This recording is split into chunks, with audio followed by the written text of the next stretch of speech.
अब बेटा modification of root, root का मॉडिफिकेशन देखो तो सबसे पहला मॉडिफिकेशन टेप रूट तो हमने देख ही लिया, पर ये टेप रूट को याद रखना, इसे हम सीधा खा भी तो लेते हैं, गाजर और मूली को सीधा खा लेते हैं, तो ये फूड स्टोर करने के काम आती है, किसके, फूड। हाँ तो आसान है बेटा याद करना, radish, carrot, beetroot, turnip, ठीक है। बीट रूट पता ना क्या है, क्या है बताओ, चुकंदर है, टर्निप शलगम है बेटा। वैसे इस चैप्टर के एंड में बहुत सारे जो नाम मैं ऐसे बताऊंगा, जिस बच्चे को नहीं पता उसकी मैं हिंदी बता दूंगा, आप एक बार देख लेना, जिसे पता है तो बहुत अच्छी बात है। अच्छा न्यूमेटोफोर बेटा, नेक्स्ट मॉडिफिकेशन इसकी न्यूमेटोफोर, ये क्या है, यही बेटा टेप रूट का ही क्या है, एक मॉडिफिकेशन है, क्या है, टेप रूट का एक मॉडिफिकेशन है। अच्छा टेप रूट का मॉडिफिकेशन क्या है, एक ऐसे एरिया में न्यूमेटोफोर वहाँ यूज होता है जहाँ पर बेटा मार्शी एरिया हो, मतलब पानी भरा हो, क्या हो, पानी भरा हो, मतलब प्लांट को पानी में डूबना पड़े। तो मान लो अगर प्लांट पानी में डूबा हुआ है तो उसकी जड़ें पानी में डूबी हुई हैं, ऑक्सीजन की कमी होगी वहाँ पे, तो ऑक्सीजन की कमी पूरी करने के लिए रूट बेटा ज़मीन से बाहर आ जाती हैं। और ये बेटा मैंने इसका स्ट्रक्चर बनाया हुआ है जूम करके, और यहाँ पर ये रूट दिखाई दे रही है, इसमें छोटे छोटे पोर्स हैं, इन पोर्स के थ्रू ऑक्सीजन अंदर आती है, या बेटा सॉरी कार्बन डाइऑक्साइड अंदर जाता है और ऑक्सीजन बाहर जाती है, मतलब रेस्पिरेशन कर पाते हैं। ये लेंटिकल्स बोलते हैं इन छेदों को, क्या बोलते हैं, लेंटिकल्स बोलते हैं, ब्रीथिंग के लिए स्ट्रक्चर्स हैं। ठीक बेटा, इसका एग्जांपल है राइजोफोरा, क्या, राइजोफोरा। तो अगर कोई बोले मैनग्रूव्स में कौन उगता है, या मार्शी एरिया में कौन कौन तरह के रूट पाई जाती हैं, और या हेलोफाइट्स, मतलब हेलोफाइट्स का मतलब है, हेलो मैंने पहले बताया था, जहाँ पर बहुत सोल्टी एरिया हो, तो वहाँ पर कौन पाया जाएगा, वहाँ पाया जाएगा बेटा न्यूमेटोफोर या राइजोफोरा, उसका एग्जाम्पल है ये बेटा, इंपॉर्टेंट हुआ। ठीक है, नेक्स्ट चीज़ देखो जरा, एडवेंटिशियस रूट, पहले ही पढ़ के आ चुके हैं हम। एडवेंटिशियस रूट का मतलब क्या है, जो बेटा अदर देन बॉडी, मतलब रूट से ना निकलकर अलग बॉडी पार्ट से बने। तो सबसे पहला काम फूड स्टोरेज का काम तो देखो रूट करती हैं, तो उसमें क्या काम कर रही हैं। अगर बात करें एडवेंटिशियस रूट की, तो फूड स्टोरेज का काम जो करती हैं, तो दो तरह की इसमें स्ट्रक्चर्स पाए जाते हैं, पहला सिंपल ट्यूबरस रूट और दूसरा पाया जाता है फैसिकुलेटेड रूट्स। सिंपल का मतलब होता है बेटा जिसके अंदर रूट्स इस तरह से अलग अलग हैं, क्या है, अलग अलग है, जैसे स्वीट पोटैटो, एक स्वीट पोटैटो ये रहा, एक स्वीट पोटैटो ये रहा। और बेटा नीचे होता है फैसिकुलेटेड, मतलब इसके अंदर होता है जहाँ पर गुच्छा बना हो, क्या, गुच्छा बना हो, एक साथ गुच्छा बना हुआ हो, उसको बोलते हैं एस्पेरेगस। के अंदर ये हमको कंडीशन मिलती है एडवेंटिशियस रूट के, ये दो एग्जाम्पल है। अब रूट का मॉडिफिकेशन बेटा होता है मैकेनिकल सपोर्ट के लिए भी। मैकेनिकल सपोर्ट का मतलब होता है प्लांट को सपोर्ट देने के लिए, ठीक है, अदर देन फूड स्टोरेज से अलग। तो प्रॉप रूट, तो बनियान ट्री के अंदर हमने जो एग्जांपल देखा था ना एडवेंटिशियस रूट का, अब एडवेंटिशियस रूट के अंदर हम डिवीजन देखें तो वो प्रॉप रूट कहलाती हैं, जो कि बेटा कहाँ से निकलती है, रेडिकल से ना निकलकर अदर बॉडी पार्ट से निकलती हैं। अब ये क्या देती हैं, इसको मैकेनिकल सपोर्ट दे रही हैं, खड़ा होने में मदद कर रही हैं। Example banyan tree. स्टिल्ट रूट, क्या, स्टिल्ट रूट को बेटा हम टिल्ट रूट भी कहते हैं। टिल्ट रूट मतलब जो कि नीचे की तरफ झुकी हो, टिल्टेड हो, क्या हो, झुकी हो, टिल्टेड हो। तो गन्ने के अंदर आप देखोगे तो घास नीचे की तरफ बेटा झुकी हुई होती है, क्यों, ताकि उसको सपोर्ट दे सके। एग्जाम्पल गन्ने से सबसे पहला गन्ना ही याद आ गया, फिर मेज और बाजरा, सबसे इंपॉर्टेंट एग्जाम्पल इसका गन्ना ही हुआ। क्लाइंबिंग रूट, जो बेटा किसी को चढ़ने में मदद करे, ऐसी जड़ें जो कि किसी को क्लाइंब करने में, ऊपर चढ़ने में मदद करे, तो मनी प्लांट और मॉन्स्टेरा मैंने पहले बताया था। नेक्स्ट बेटा मनी प्लांट इसका मेन एग्जांपल है। अगला देखो बेटा, अगला है मॉडिफिकेशन ऑफ स्टेम। अब जैसे रूट का पढ़ा वैसे ही हम स्टेम का भी पढ़ेंगे कि स्टेम किस तरीके से मॉडिफाई होती है। तो बेटा स्टेम तीन तरह की होती है। पहली होती है अंडरग्राउंड, एक स्टेम कैसी दिखाई देगी आपको, अंडरग्राउंड, क्योंकि बेटा जमीन की कहाँ होगी, अंदर होगी। अगली बेटा दिखाई देगी हमको एरियल स्टेम, जो कि बेटा ना तो जमीन के अंदर होगी और ना ही मतलब ऊपर की तरफ होगी, अभी मैं आपको बताता हूँ। और सब एरियल बीच में। अब जरा इसका बारे में पढ़ते हैं। तो अंडरग्राउंड स्टेम के बारे में पढ़ो, काफ़ी क्वेश्चन यहाँ से आते हैं। अंडरग्राउंड स्टेम बेटा चार तरह की होती है। सबसे पहली है राइजोम, फिर है बेटा कॉर्म, फिर है ट्यूबर और फिर है बल्ब। यहाँ से बेटा बहुत क्वेश्चन आए हुए हैं आपके एनसीईआरटी में से, बहुत क्वेश्चन आए हुए हैं, ठीक।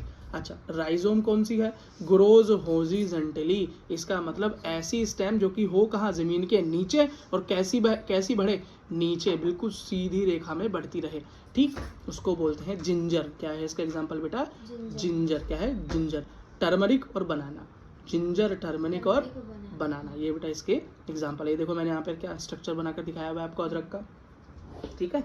अगला है बेटा कॉर्म। क्या बेटा, कॉर्म, बिल्कुल ये बेटा सेम राइजोम ही है, लेकिन ये किस तरह से हो रहा है, ये हॉरिजॉन्टली जा रहा है, तो ये वर्टिकल जाएगा, कैसा, ऊपर की तरफ, वर्टिकल मूव, इसका मतलब ग्रोथ होगा। तो राइजोम का ठीक उल्टा है कॉर्म, जो ऊपर की तरफ बढ़े। तो बेटा अरबी इसका एग्जाम्पल है कोलोकेशिया। क्या? कोलोकेशिया। ठीक है, अंडरग्राउंड तो नीचे हो गई ना? तो अंदर भी ऐसी बढ़ती हैं, सीधी सीधी ऊपर की तरफ आती हैं। खोद के निकालोगे तो ऊपर की तरफ सर मिलेगा, इसका लेटा हुआ नहीं मिलेगा ये। ठीक है, तो जमी कंद या जमीन से मिलने वाली कंद, जमी कंद भी बोलते हैं इसको। ठीक है, तो बेटा ट्यूबर। नेक्स्ट ट्यूबर, ट्यूबर से सबसे ज़्यादा क्वेश्चन आया आजकल। बेटा ट्यूबर का ठीक मेन एग्जाम्पल है पटैटो। क्या बेटा? पटैटो। कैसा होता है बेटा? ना ऊपर की तरफ नीचे की तरफ गोल गोल होता है। और बेटा पटैटो में छोटे छोटे डॉट बने होते हैं, इसको बोलते हैं पटैटो की आँख। वहाँ से बेटा आपने कभी देखा होगा पटैटो में हल्का सा पौधा सा भी निकल रहा होता है। ठीक है, तो क्या है? Axillary birds. क्या है? एक्सिलरी बर्ड्स हैं बस। और पटैटो की आइज भी बोलते हैं इसको। बल्ब क्या है? Bulb most condense form of leave onion. बेटा बल्ब जहाँ भी आए प्याज याद आनी चाहिए। क्या? प्याज याद आ जानी चाहिए। बेटा प्याज के अंदर जो आप खाते हो ना, वो एक्चुअली हैं क्या? वो एक्चुअली इसकी लीव्स हैं। तो सबसे मोस्ट कंडेंस्ड फॉर्म अगर लीव की कहीं देखने को मिलती है तो हमें प्याज में देखने को मिलती है। क्यों? क्योंकि प्याज के अंदर बेटा लीव इतनी तरीके से कंडेंस होती है, फिर आप फाड़ते हो, काटते हो, देखते हो कितनी सारी लेयर्स निकलती हैं। तो most condense form of leave बेटा आपको यहाँ पर ओनियन में मिलती हैं। ये अंदर क्या? एपिकल बर्ड, नीचे की तरफ बेटा स्टेम है, और ये अंडरग्राउंड स्टेम है, याद रखना। ठीक है, अगला देखो। अब इस तरह की सब एरियल मॉडिफिकेशन कैसी बेटा? सब एरियल मतलब जमीन के ऊपर भी दिखाई दे और जमीन के अंदर भी दिखाई दे। ठीक है बेटा, तो इसके एग्जांपल है रनर, ऑफसेट, स्टोलन और सकर। रनर, ऑफसेट, स्टोलन और सकर। तो बेटा इसका एग्जांपल है सबसे पहला रनर। हमारी जो घास होती है ना, घास जो जमीन के बिल्कुल ऊपर ऊपर ऊपर ऊपर इस तरीके से बढ़ती चली जाती है, रनर। और बेटा इसका नेक्स्ट एग्जांपल है स्ट्रॉबेरी। क्या है? स्ट्रॉबेरी। तो इसे कैसे याद करोगे? स्ट्रॉबेरी लेकर घास पर दौड़ रहे हैं, तो दौड़ने से रनर, स्ट्रॉबेरी लेकर घास पर दौड़ रहे हैं तो घास से लॉन ग्रास, और स्ट्रॉबेरी लेकर से स्ट्रॉबेरी याद हो जाएगी। अगला है ऑफसेट। क्या है? ऑफसेट। याद रखना ये एक्वेटिक रनर है, मतलब यही सेम घास जब पानी में उगने लगे तो उसको हम ऑफसेट बोलते हैं या एक्वेटिक रनर बोल देते हैं। एग्जाम्पल इसका इकॉर्निया। क्या है बेटा?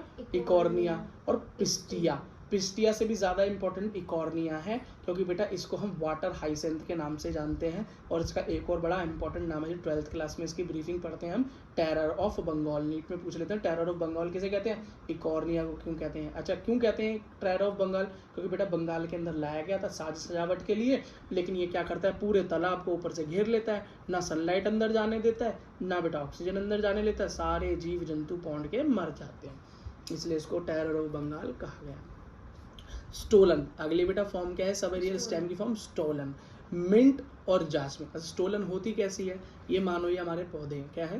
पौधे हैं। तो इसकी एक जड़ बेटा ऑक्सीजन वगैरह के लिए ऊपर आ जाएगी, कार्बन डाइऑक्साइड के लिए ऊपर आएगी, फिर कहेगी नहीं नहीं अब तो वापस जाना है, फिर नीचे चली जाएगी, फिर ऊपर आएगी, फिर नीचे चली जाएगी। तो मतलब ऐसे पौधे, इनकी जड़ें ऊपर आकर फिर नीचे की तरफ चली जाए, वो कहते हैं स्टोलन। क्या कहलाते हैं? स्टोलन। चोर ऐसी तो करता है, बाहर निकलता है, चोरी करता है, फिर अंदर छुप जाता है।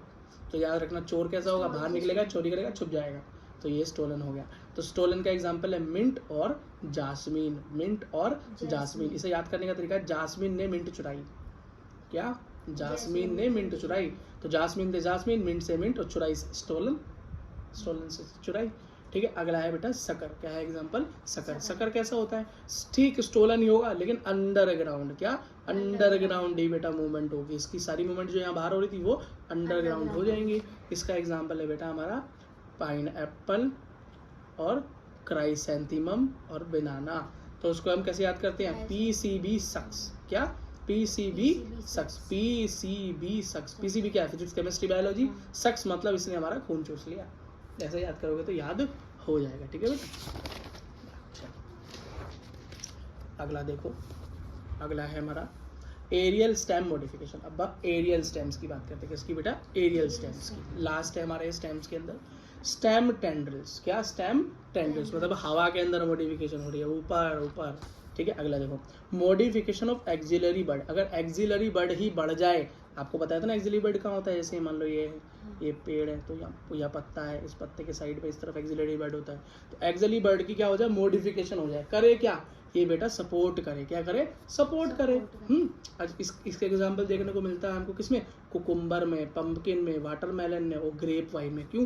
आप देखोगे इस तरह का पेड़ होता है, उसमें इस तरह की बेटा एक्सिलरी बर्ड इस तरीके से मॉडिफिकेशन स्प्रिंग की तरह बढ़ता चला जाता है, किसी को पकड़ लेता है और ऊपर बढ़ने की कोशिश करता है। ठीक है, और बेटा cucumber, pumpkin, watermelon, grapevine, ये सारे बेटा एक ही तरीके के हैं। किसी ने उगते हुए देखे हो तो देख रहा है एक ही तरीके से उगते हैं सारे के सारे, सपोर्ट का काम करते हैं ये टेंड्रिल जो कहलाता है। अगला स्टेम टेंड्रिल बता दिया ना। अच्छा अगला थ्रॉन, थॉर्न का मतलब होता है कांटे, जो कांटे में कन्वर्ट हो जाए। स्टेम किस में कन्वर्ट हो जाए? कांटे में कन्वर्ट हो जाए, ठीक है। क्यों कांटे में क्यों कन्वर्ट हो जाए? ताकि उसकी प्रोटेक्शन कर सके, या दूसरा काम क्या हो सकता है कि वाटर लॉस को बचाए, ठीक है। तो बोगनवेलिया इसका एग्जाम्पल है। और क्या है? सिट्रस मतलब खट्टे फ्रूट्स के अंदर मिलेगा। और बेटा रोज में तो कांटे मिलते ही मिलते हैं, इसको तो कभी मत भूलना, फूल और कांटे, ठीक है। अगला है फाइलोक्लेड्स। क्या है बेटा? फाइलोक्लेड्स या क्लैडोफिल भी बोलते हैं इसको, फाइलोक्लैड बोल लो या क्लैडोफिल्स बोल दो, सेम ही तो है, आगे पीछे लिख दिया बस, क्लैडोफिल्स कर दिया, फाइलोक्लैड कर दो, एक ही बात है, वो आगे पीछे लिखा हुआ है।